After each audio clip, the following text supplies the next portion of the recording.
Hi, it's Luminara, and these are tips 7, 8, and 9. And these are about the flow of toxins and draining them out of the body. So the first one is, I'm going to jump up a little bit, a liver massage. And in the PDF, there's a link to a video that shows how to do a liver compression. It's an actual manual compression where you press on the ribs and you're pressing on the liver. It's kind of like you're squeezing the liver and getting things to move through. So that's number one. The liver does a lot of detoxification, and you want to make sure it's working. There's a lot more you can do for the liver, but this is free and it's easy, and you can get things moving and stimulated.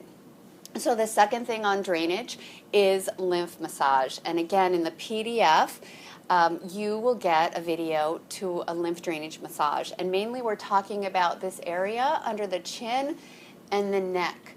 So in the neck, if the lymph vessels are really tiny, kind of like those straws you use to stir your coffee, there's not much width there. We want a big smoothie-sized straw. So those toxins in the brain, like our cells are producing toxins all the time, they can drain, right? They drain through a bigger straw rather than a tiny straw. So that is opening that up, massaging the lymph nodes, and really getting that flowing so it can get to the right place and get out of the body.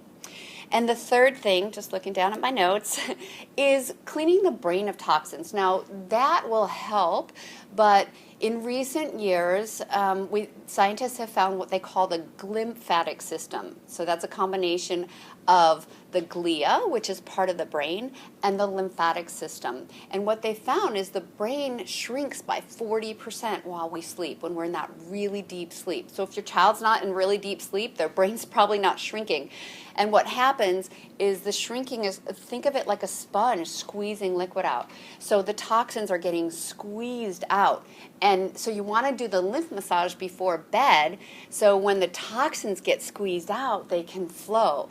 And one thing you can do while your child's in a deep sleep is you can even do a head compression. So you go and you're like squeezing their head, kind of like you'd squeeze a sponge gently. And if you know your child won't wake up, that's a great aid to help get those things moving through. So there you go, tips 7, 8, and 9.